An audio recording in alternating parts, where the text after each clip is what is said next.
Buenos días, bienvenido a la mesa redonda de diabetes en la mujer que tengo el gusto de moderar. Les quiero contar que, como ustedes saben, 415 millones de personas viven con diabetes en el mundo, 4 millones de personas con diabetes viven en la Argentina y 1 de cada 4 no sabe que tiene diabetes. ¿Y qué nos pasa a las mujeres? 199 millones de mujeres vivimos con diabetes actualmente y se estima que para el 2040 330 millones de mujeres tendremos diabetes. ¿Qué es lo que pasa en esta población?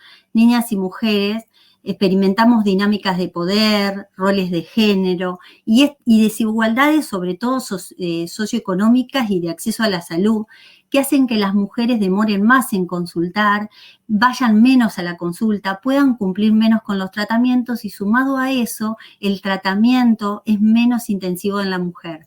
Con lo cual sabemos que la diabetes, por un lado, tiene vulnerabilidad por todo lo que respecta al género, pero además tiene que ver con que la diabetes es más grave en la mujer, afecta con mayor agresividad. La diabetes tipo 2 tiene 10 veces más propensión a tener enfermedades cardíacas, infarto, insuficiencia cardíaca, más depresión y más riesgos atribuibles a diabetes en las mujeres que en los hombres. 1 de cada 2 mujeres que han tenido diabetes gestacional en 5 a 10 años va a tener diabetes. 1 de cada 7 nacimientos pasan en el contexto de la diabetes gestacional y 2 cosas fundamentales, síndrome coronario agudo y síndrome de ovario poliquístico, que tienen mucho que ver en esta desigualdad en cuanto al ensañamiento de la diabetes con la mujer.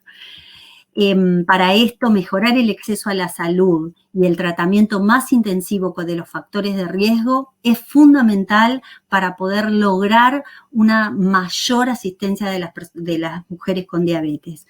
Les quiero presentar a las 2 profesionales que tengo el gusto de tener en la mesa, la doctora Lorena Leckib, que va a hablar de diabetes, sexualidad y anticoncepción, médica especialista en tecnología de la diabetes, experta en diabetes y embarazo y coordinadora del Comité de Innovación de la Sociedad Argentina de Diabetes, y la doctora Silvia Lapertosa, que nos va a hablar de diabetes y embarazo, que es la actual presidenta de la SAD, es médica de planta del Hospital José Ramón Vidal, es profesora de Nutrición y Educación para la Salud y de Medicina 2 de la Facultad de Medicina Nacional del Nordeste y es educadora de toda la vida, como nos dijo ella. Así que adelante, gracias por estar con nosotras.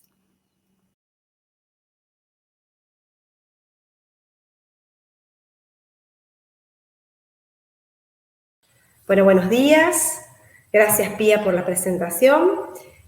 Hoy estamos en la mesa de Mujer y Diabetes y me toca contarles algo así y hacer una construcción entre nosotros de diabetes, sexualidad y anticoncepción.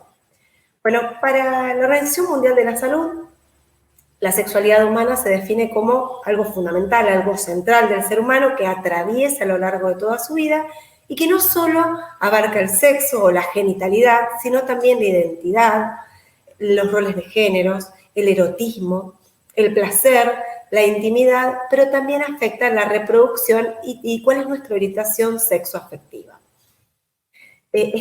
Algo para contarles y que está muy interesante en esta página de la Organización Mundial de Salud, que dice que la sexualidad a lo largo de la vida cambia, crece, se va modificando, se va reinventando. Y esto incluye nuestros comportamientos sexuales, nuestra intimidad, cómo elegimos expresarnos en nuestra sociedad, tanto como hombres como mujeres, y esto tiene que ver con la identidad, cómo hablamos, con qué nos identificamos, cómo nos vestimos, cómo nos vinculamos con el otro, nuestra orientación sexual, nuestros valores asociados a la sexualidad, cuáles son nuestras creencias sociales, creencias culturales, las actitudes que tienen que ver cómo nos relacionamos con el resto, ¿no? Con las personas de nuestro mismo sexo o de otro sexo, y también cómo cambia nuestra sexualidad a lo largo de nuestras diferentes etapas evolutivas. No va a ser lo mismo en la pubertad, en el embarazo y en el puerperio o en la menopausia, y también si elegimos o no ser madres, con quién nos vinculamos y también cómo nos sentimos como personas y la forma en que tratamos a los demás todo esto englobaría nuestra sexualidad y se va reinventando según los diferentes momentos y, por supuesto, las situaciones que vivimos o que nos atraviesan en la vida. Con todo esto les cuento que hay derechos sexuales, y estos derechos me parece fundamentales contárselos hoy, porque hay derechos que son internacionales y también hay derechos que son propios de cada nación o de cada región, y de alguna manera son derechos que influyen sobre nuestra sexualidad y sobre nuestra salud sexual. Y de alguna manera nos permiten que tengamos acceso a algunas cuestiones y también nos permite expresar libremente nuestra sexualidad y disfrutar de la misma, ¿no es cierto?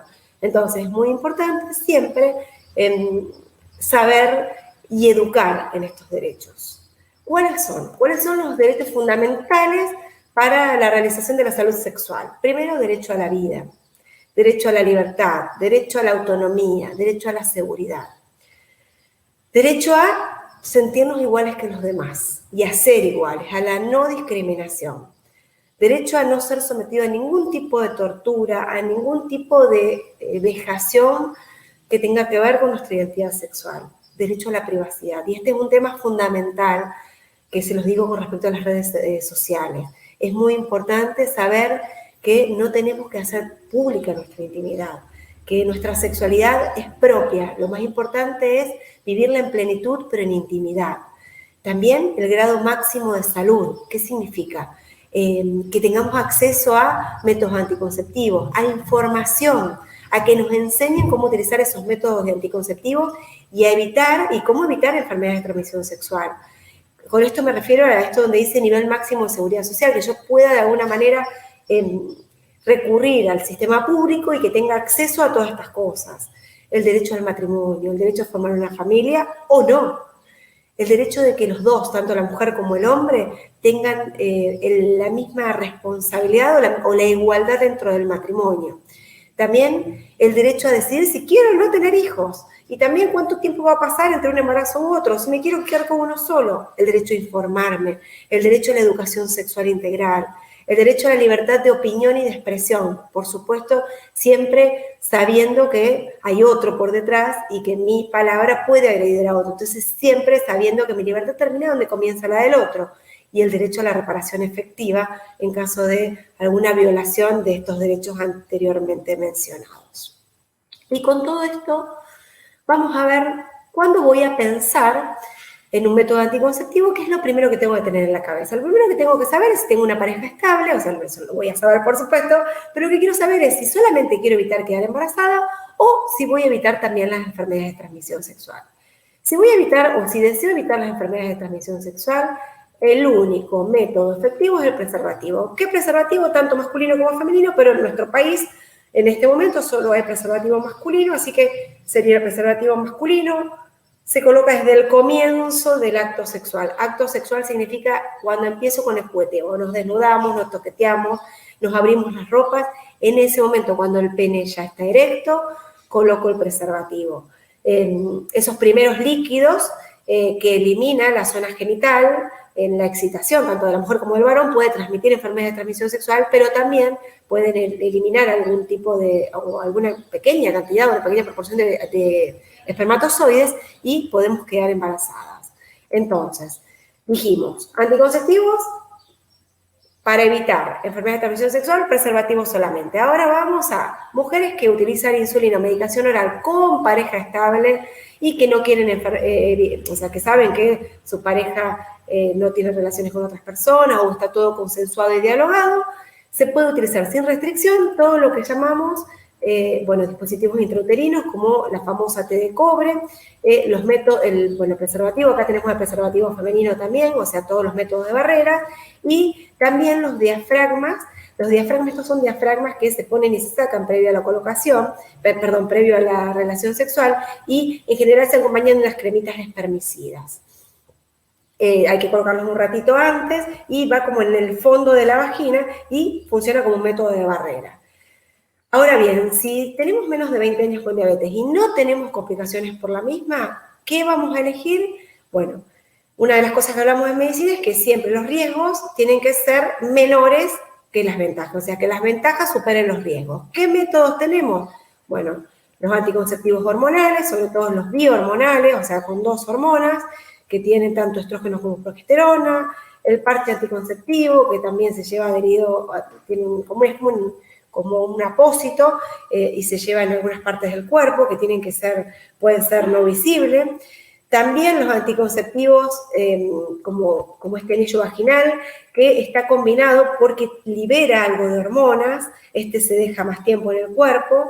También algunas píldoras o implantes, estos nuevos implantes que van debajo de la piel, que se cambian cada un determinado tiempo. Y también las inyectables, las inyecciones que duran un mes para evitar la concepción.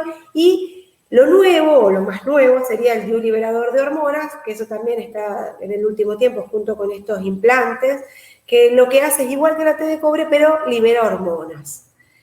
Y fundamental en toda mujer, en realidad en todas las mujeres tenemos que hacer nuestro chequeo anual, que es después de los 40 será la mamografía, antes será la ecografía mamaria, nuestro Papá Nicolau todos los años, y también hacer los controles que tienen referente sobre todo a nuestra diabetes, controlar nuestros ojitos, hacer fondo de ojo, ver nuestros riñones, evaluar si hay neuropatía. Estas mujeres, o aquellas que llevan más de 20 años con diabetes, tendrán que tener un poquito más de cuidado y dialogarlo con el equipo que la acompaña en este proceso, para no utilizar métodos que tengan grandes concentraciones de hormonas, sobre todo los biohormonales. Pero de todos modos tendrá que ver con cada una y si tienen algún tipo de complicaciones, sobre todo vasculares.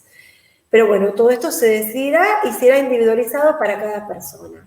Con lo cual, por todo lo que les dije, como vieron, muchísimas opciones, pero para elegir un buen método anticonceptivo es fundamental que estemos acompañados no solo de nuestro ginecólogo, que estaría muy bueno que trabaje en un equipo de diabetes, sino también con nuestro diabetólogo, con nuestro clínico o endocrinólogo orientado en diabetes, que puedan guiar nuestro camino. Y un poco como consejo final para contarles, esto es de la guía de la sexualidad plena, ¿qué consejos les daría yo para disfrutar de una sexualidad plena? Bueno, primero de todo, prepararnos. Tener una alimentación saludable. Saludable significa una alimentación con sabores, sobre todo que vengan, nosotros decimos alimentación basada en plantas, pero bueno, sobre todo reducir un poco el consumo de grasas, que está demostrado que reduce la libido, pero también evitar sustancias o consumir sustancias que puedan modificar nuestros olores o nuestros sabores. Ustedes saben que nuestras secreciones o nuestros fluidos vitales, tanto como la saliva, como todas las secreciones vaginales y las secreciones penianas, se modifican por lo que comemos. Si ese día comimos ajo, probablemente tenga sabor o olor a eso, entonces está muy bueno prepararse para esto, hacer como una previa linda donde yo ese día de alguna manera tenga cuidado con mi alimentación. Después realizar actividad física diaria.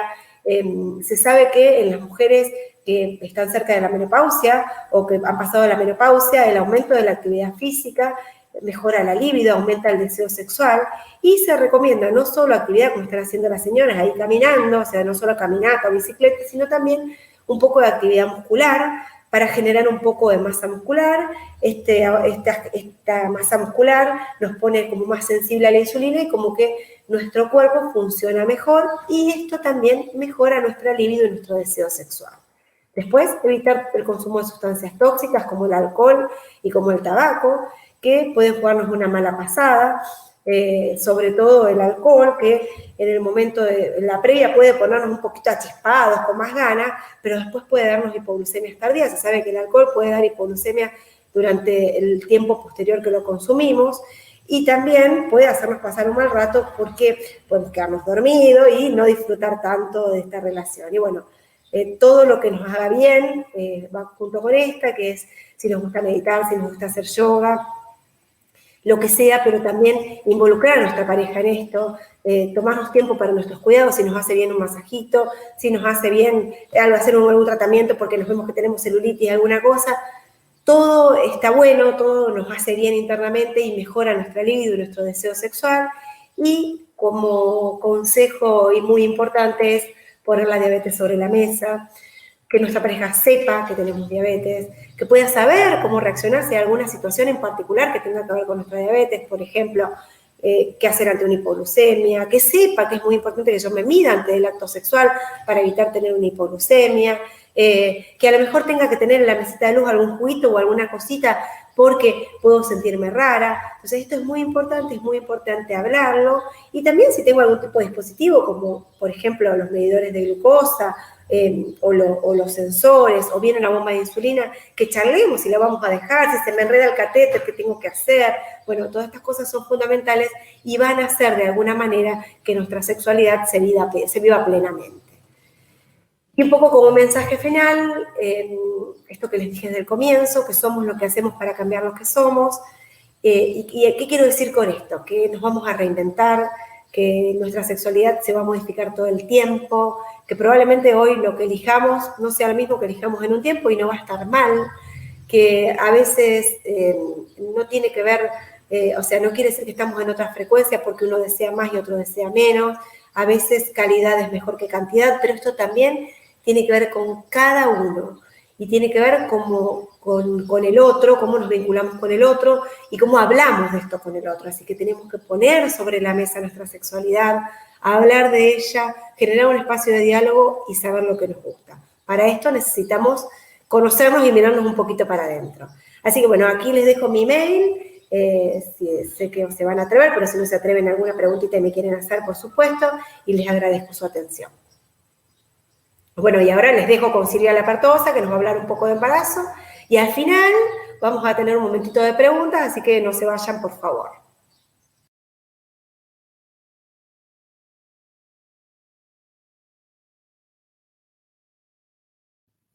Buenos días, quiero agradecer a la Comisión Directiva de la Federación Argentina de Diabetes y a su comité científico por invitarme a compartir con ustedes el 34 Congreso de la Federación. Voy a charlar en los próximos minutos sobre diabetes y embarazo y vamos a compartir esta experiencia junto con la doctora Susana Salver. La situación de la mamá embarazada que tiene diabetes tipo 1 o diabetes tipo 2 se denomina diabetes pregestacional. En el caso de la mujer embarazada que en el transcurso del embarazo desarrolla una diabetes, a eso se denomina diabetes gestacional.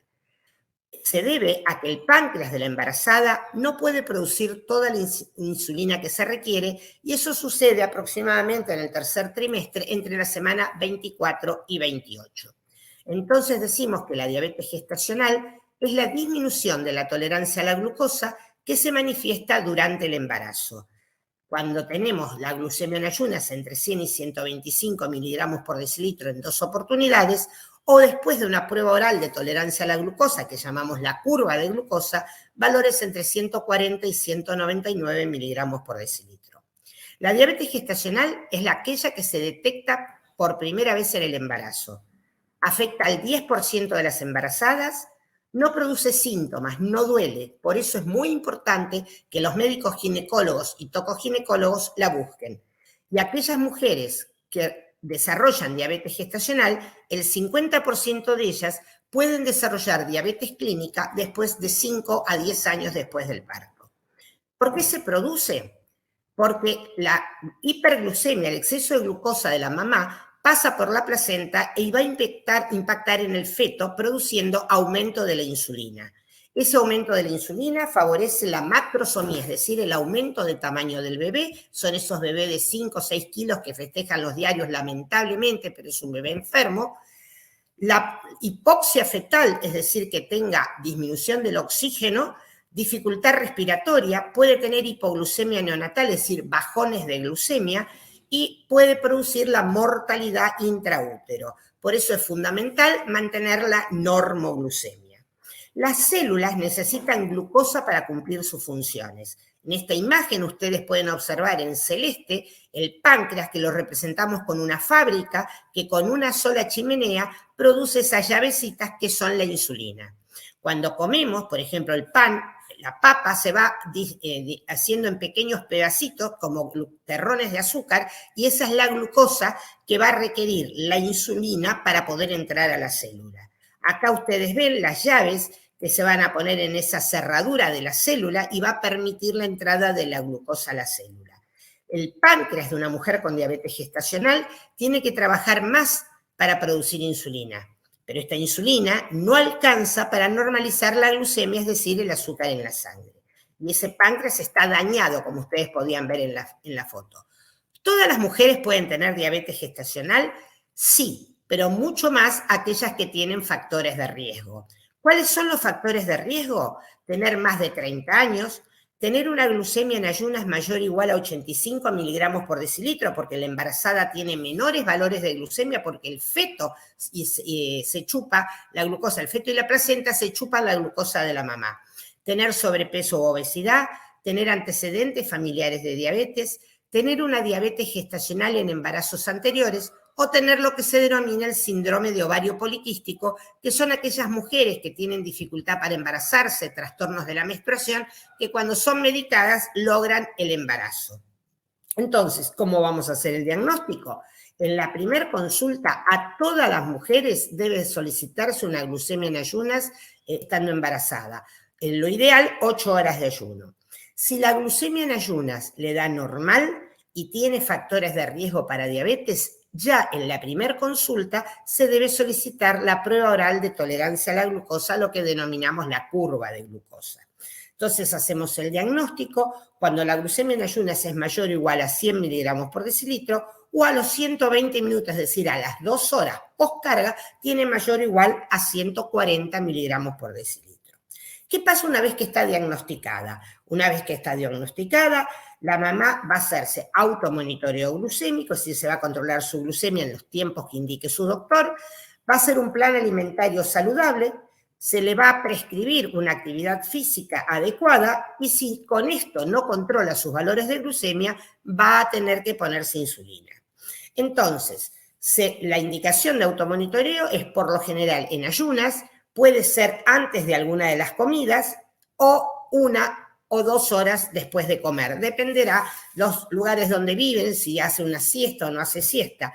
Los valores que queremos que tenga son 70-90 miligramos por decilitro en ayunas, no más de 100 precomida y 1 hora entre 110 y 140 miligramos por decilitro y a las 2 horas entre 100 y 120 miligramos por decilitro. Acá ustedes saben cómo medirse la glucemia, es muy importante el lavado de las manos con agua templada, no debe usarse alcohol, el dedo hacia abajo, pinchar siempre el lateral, recuerden que van a tener muchísimas determinaciones de glucemia durante el tiempo de embarazo, entonces tenemos que cuidar esos deditos. En esa parte donde están esas rayitas negras, ahí es el código de barra, eso va dentro del glucómetro y en la punta se coloca la gota de sangre que va a ser de acuerdo a cualquiera de los medidores que puedan indicarse a través de su equipo de salud. Una preocupación que solemos tener, ya que uno de los factores de riesgo, dijimos, es que son mamás que están obesas o con sobrepeso, es que esté excedido su peso. Entonces uno se pregunta, ¿debe comer menos y bajar de peso durante el embarazo? De ninguna manera. Y esto es una advertencia por las indicaciones a veces inadecuadas de un plan alimentario. Debe tener una alimentación saludable y aumentar entre 6 y 7 kilos, que es lo que pesa el bebé, la placenta, el aumento de las glándulas mamarias, el aumento del volumen de la sangre. ¿Por qué nos interesa el tema de la obesidad? En principio, antes del embarazo, porque tiene infertilidad, dificultad para quedar embarazada. Y durante el embarazo, porque la mamá obesa tiene más riesgo de hacer hipertensión, diabetes, preeclampsia, tromboembolismo, es decir, complicaciones tanto del parto como posteriormente al parto. Entonces, la recomendación de aumento de peso en una mujer con sobrepeso y obesidad es alrededor de 7 kilos. ¿Comemos por 2 porque estamos embarazadas? De ninguna manera. Va a ser una alimentación con un plato saludable, como pueden ver en las 4 imágenes que están acá, una mitad del plato con verduras crudas de todos los colores, la otra mitad del plato dividido en 2, en un cuarto la parte de hidratos de carbono complejos, arroz, fideo, papa, nada recocinado, y en la otra parte las proteínas como la carne, el pollo, el cerdo, la carne de vaca. Entonces, hidratos de carbono complejos, ricos en fibras, con vitaminas y agua, que pueden ser de consumo libre para que aporte mucha saciedad y además aporte vitaminas y minerales. El aporte de las proteínas está dado por la leche, el queso, el huevo, las carnes de cualquier animal, y esa porción vamos a decir que es el tamaño de nuestra mano, porque estamos formando tejidos con el nuevo bebé, y tiene que ser esa porción tanto en almuerzo y cena como en merienda y desayuno. Pero la advertencia es la luz amarilla del semáforo, porque esas proteínas vienen asociadas con grasas. Los hidratos de carbono complejos, como los ejemplos que vemos acá, esa porción del pan, legumbres, porotos, garbanzo, el pororó sin azúcar, por supuesto, tamaño de nuestro puño, tanto en almuerzo como en cena, y la porción del desayuno y la merienda. También hacemos con el semáforo amarillo como las porciones adecuadas que nos merecemos. Acá aparecieron nuestros platos, nuestros fideos, que son ricos. Muy bien, la porción es la mitad del plato, como para saber que también es luz amarilla. ¿Podemos consumir grasas? Sí, las grasas saludables, también con advertencia amarilla, porque tienen muchas calorías, pero son grasas saludables para el cerebro del bebé. Tenemos la palta, las semillas, el maní, el aceite de girasol o oliva, que se recomienda 4 cucharadas por día. El edulcorante, la recomendación del edulcorante es el edulcorante sin calorías, porque hay muchos edulcorantes, que viene 1 en 10, por ejemplo, que tiene azúcar y edulcorante. Es decir, que tenemos que buscar los edulcorantes que no tienen calorías. Por supuesto, descartar todo lo que es la comida chatarra, las comidas ricas en grasas, en azúcares, porque son altos en grasas saturadas, altos en caloría, alto en sodio y alto en azúcar, es decir, semáforo rojo. También todo lo que son las gaseosas, los jugos enlatados, el agua tónica, que creemos que porque es amarga no tiene azúcar, tiene más azúcar que la Coca-Cola, los helados, todas las golosinas, porque estos son altos en azúcar y en calorías. Descartar el consumo de bebidas alcohólicas, porque eso daña también el desarrollo del feto, así que no lo recomendamos de ningún tipo. Y recordemos que lo que nosotros comemos, lo que nuestro hijo come en nuestro vientre, va a ser lo que lo marque de acá para siempre. Puede desarrollarse en un niño obeso con características de enfermedades metabólicas y cardiovasculares de joven, o podemos tener un hijo con el gusto por alimentación saludable y tener una vida sana siempre. La actividad física aeróbica del tronco superior, puede ser juego con pelotas, natación, caminatas, pilates, yoga, y la ejercitación con las pesitas del tronco superior. Si hacemos todas esas indicaciones, si tiene un buen control, entonces seguirá con plan de alimentación y actividad física. Si no tiene un buen control, se da plan de alimentación, actividad física, y le agregaremos la insulinoterapia. Una preocupación cuando nos inyectamos en la panza, si es que vamos a pinchar el bebé. De ninguna manera las agujas de 4 o 5 milímetros están en el tejido celular subcutáneo, no lo pinchan al bebé, y puede usar las insulinas que están autorizadas en nuestro país, que es la NPH, el Detemir, la insulina corriente y la insulina aspártica, con lo cual no vamos a tener problemas. ¿Qué pasa con los antidiabéticos orales? Los antidiabéticos orales no están autorizados para ser usados en el embarazo. Y la reclasificación es una curva para evaluar si la madre quedó con alteraciones de la glucemia después del parto, y se hace 6 semanas después del parto. Vuelvo a hacer la prueba oral, puedo estar normal y debo prevenir el desarrollo de diabetes, como dijimos, a los 5 o 10 años, y si es anormal, puedo tener prediabetes o diabetes y requiere la consulta con el médico. Vamos ahora a la otra situación que dijimos de la diabetes pregestacional, que es la diabetes tipo 1 y tipo 2 en la mujer embarazada, que lo más importante es el embarazo programado, el consumo de ácido fólico para prevenir malformaciones del tubo neural del bebé, el uso de anticonceptivos que la pareja acepte y que el médico recomiende, pueden ser cualquiera de los anticonceptivos, en la eliminación de las bebidas alcohólicas, de todos los tóxicos, de las drogas, de los medicamentos no autorizados. También es importante que incorporemos los profesionales la educación sexual integral en la educación diabetológica en nuestras niñas, adolescentes y mujeres diabéticas.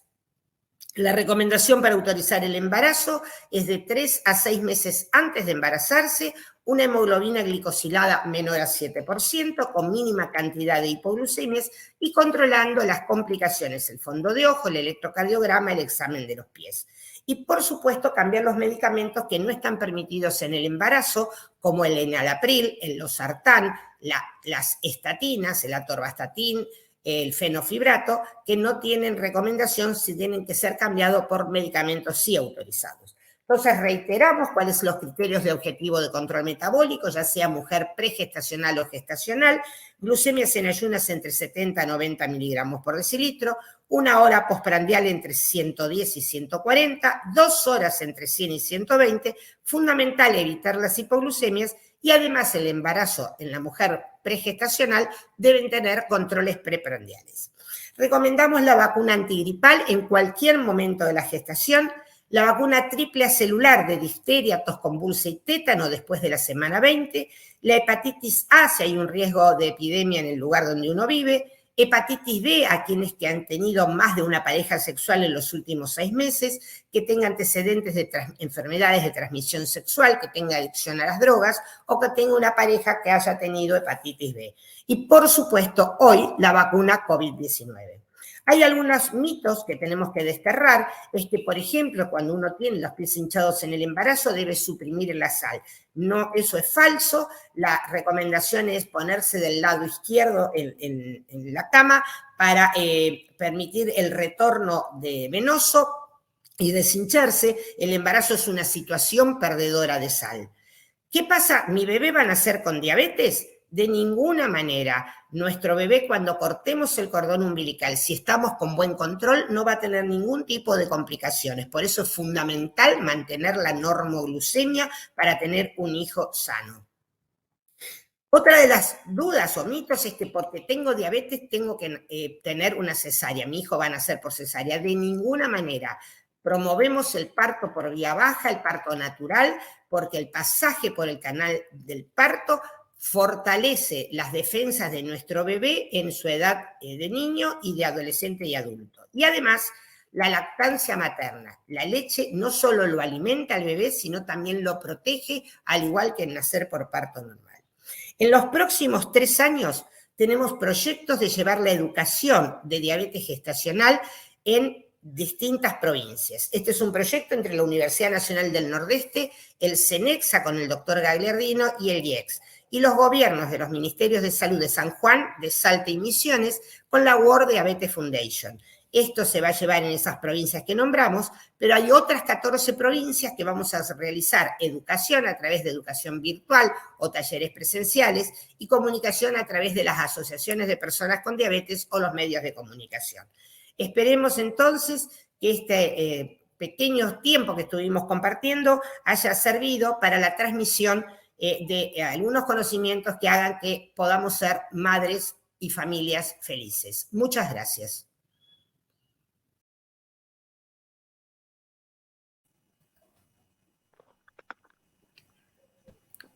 Buenos días, muchísimas gracias por las charlas que han compartido, un placer escucharlas. Buenos días. Hola Pía, hola Lore, ¿cómo están? Bien, bien. Bueno, vamos a ir con las preguntas, que tenemos muchas preguntas.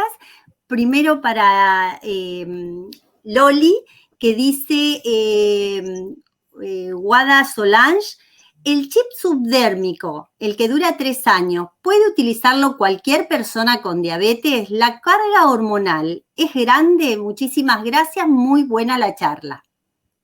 Bueno, está muy buena la pregunta. En realidad sabemos que, un poquito como les contaba ahí, es un método que se está utilizando en el sector público, que es interesante, es un chip que va, no sé si lo vieron alguna vez, se coloca como un aparatito, un dispositivo que se pone como debajo, así, debajo de la piel, y tiene un tiempo de liberación de hormonas, y en realidad tiene una carga un poquito más alta que las anticonceptivas, pero sí se pueden utilizar. Una aclaración que les decía, yo les conté ahí, eso fue una revisión de guías, donde lo que planteamos es que uno como que sería nuestra pequeña alarma es tener algún tipo de complicación de nuestra diabetes, con lo cual, claro que se puede usar, pero siempre acompañada por un ginecólogo que sepa de diabetes y por nuestro equipo diabetológico que pueda de alguna manera decir si nosotras individualmente podemos utilizarlo. Así que se puede utilizar si tenemos diabetes, claro que sí, pero siempre con un consejo diabetológico previo. Para la doctora Silvia Lapertosa, de una mamá con diabetes gestacional, ¿su hijo al nacer tiene hiperglucemia y posterior diabetes? Bueno, era casualmente una de las preguntas que hacíamos en la presentación, porque es una pregunta que es lo que más los angustia a las mamás. Los bebés no nacen con diabetes, por eso es muy importante el control de la glucemia previo al nacimiento en el trabajo de parto, y ahí uno cuando corta el cordón umbilical, si está bien controlada la mamá, no pasa absolutamente nada. Ahora, si la mamá está con glucemia elevada, entonces ahí sí uno corta el cordón y lo que puede hacer es hipoglucemia, bajar el azúcar. Por eso al bebé se lo suele controlar cada 2 horas y queremos que lo pongan a la teta inmediatamente al nacer. Peléense con quien se tienen que pelear para que el bebé no salga con fórmula. El bebé sale con teta, sigue con teta y crece con teta. Bueno, otra pregunta para la doctora Loli Lecky. Algo debe haber cambiado porque siendo diabética tipo 1 sin complicaciones, nunca me permitieron usar DIU por el riesgo de infecciones y me sacaron las pastillas anticonceptivas por el riesgo de enfermedad cardíaca. Ahora, ¿se puede todo eso sin problemas? Muy bien, muy buena pregunta, porque me parece que abre un poco el diálogo a lo que queremos llevar con Silvia, ¿no?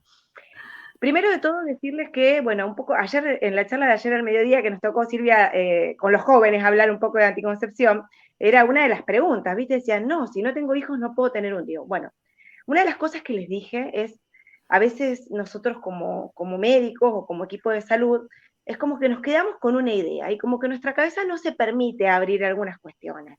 Y mujeres que no tienen hijitos todavía no les permiten utilizar este tipo de métodos como el DIU. En realidad se puede utilizar, hay que controlarlo, y creo que esto más que nada quedó como un mito, Silvia. Yo hace 20 años que soy médica, y antes había infecciones, o estaba mal colocado, se podía caer, entonces creo que quedó como ese mito. Y con el tema de las pastillas anticonceptivas, con las pastillas que hay hoy, 2021, que tienen una dosis muy chiquitita de hormona, no hay ninguna contraindicación, inclusive si tenemos alguna complicación. Pero eso tenemos que hablarlo con el equipo, ¿eh? Por eso es importante que nuestros ginecólogos se conecten con el diabetólogo para que sepa en qué situación estamos, ¿eh? Silvia, no sé si querían agregar algo. Yo creo, Loli, que lo más importante es el método anticonceptivo que a cada uno le corresponda por la indicación médica y no un embarazo no deseado y fuera de control.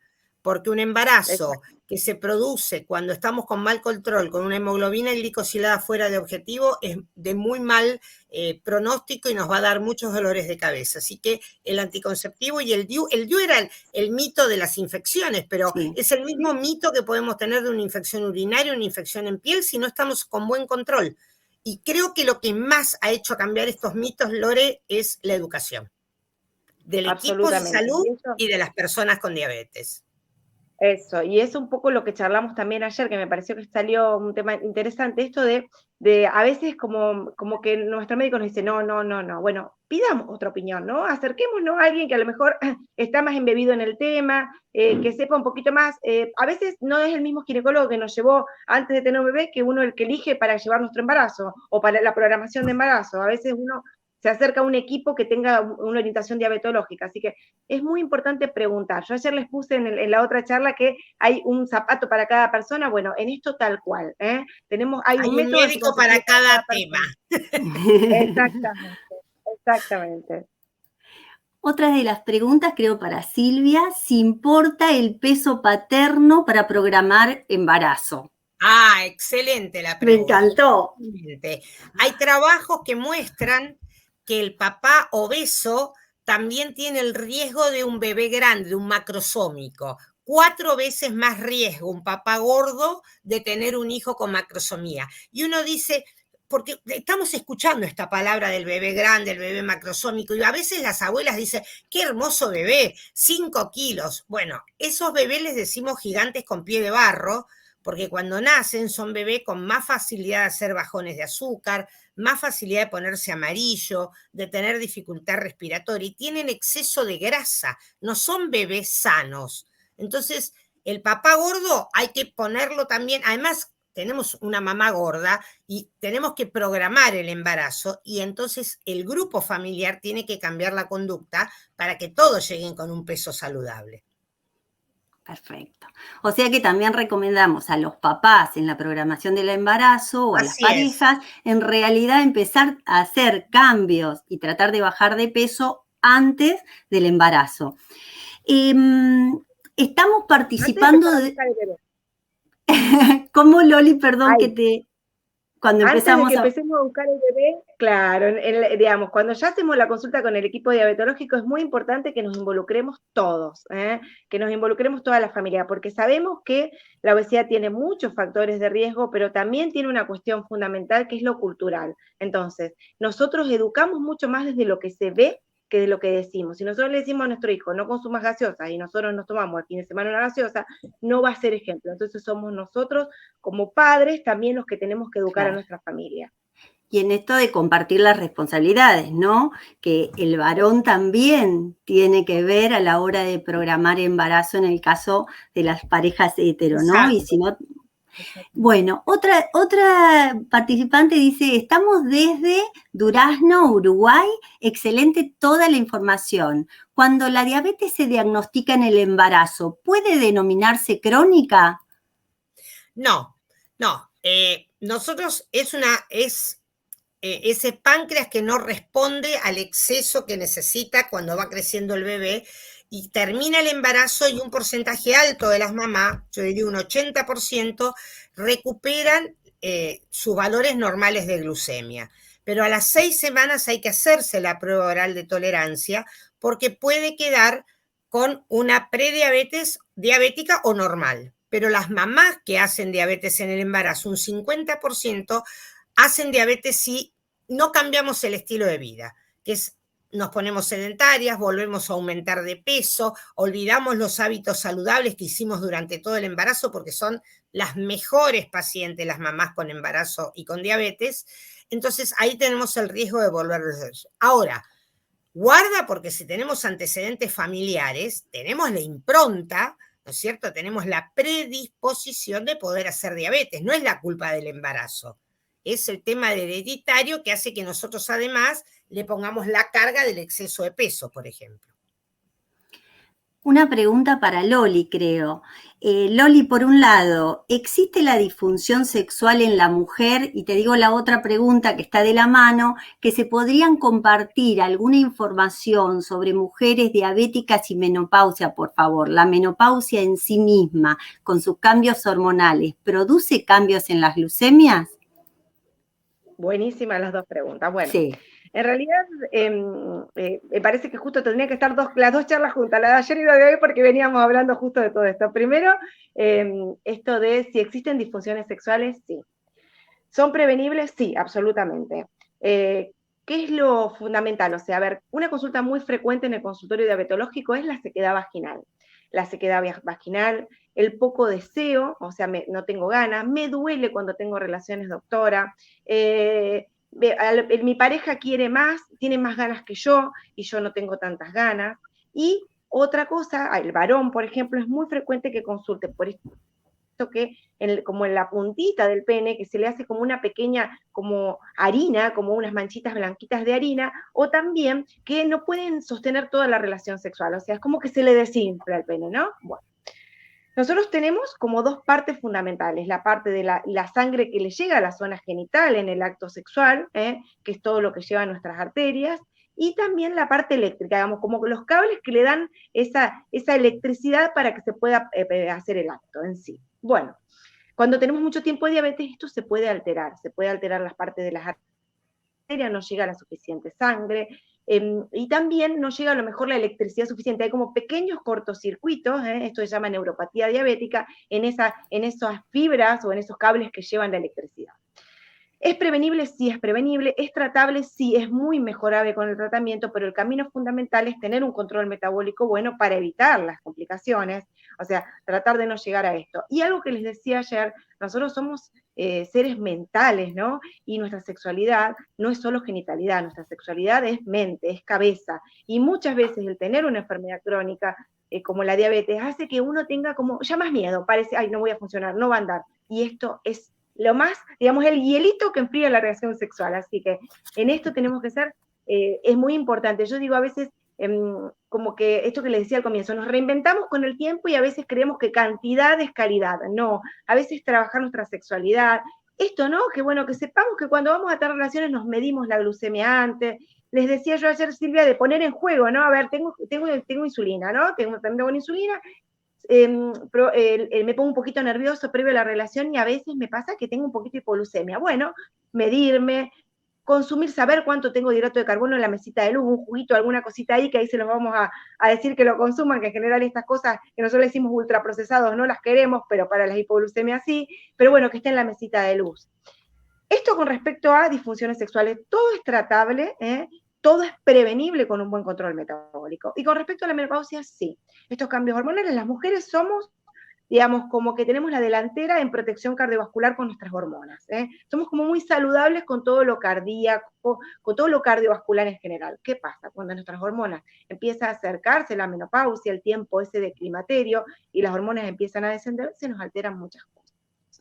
Se nos altera los lípidos, sobre todo el colesterol, los triglicéridos, puede haber cambios en esto, y empezamos a acercarnos en el riesgo cardiovascular a los varones. ¿Cuál es el camino? El camino es tratar de tener el mejor control glucémico posible, incorporar la actividad física, si no la venía haciendo, la actividad física mejora muchísimo nuestra menopausia, vamos a tener una menopausia mucho menos sintomática si hacemos actividad física, la alimentación, esto que les decía yo, esta alimentación que nosotros, bueno, está muy de moda esto de basado en plantas, pero no eliminar grupos alimentarios, sobre todo macronutrientes, cuando hablamos de proteína, las grasas saludables que contó Silvia. Creo que es muy importante todo esto, que sea muy integral. Y cuando uno empieza a notar estos cambios hormonales, hacer un control con nuestro equipo es fundamental para que nos acompañe en este camino. ¿Y podemos tener una menopausia plena? Sí, claro que sí. Y la sexualidad es hasta el último día de nuestra vida. En realidad somos seres sociales y seres sexuales. Y no todo es genitalidad. Nuestra sexualidad es más cabeza y piel que genitalidad.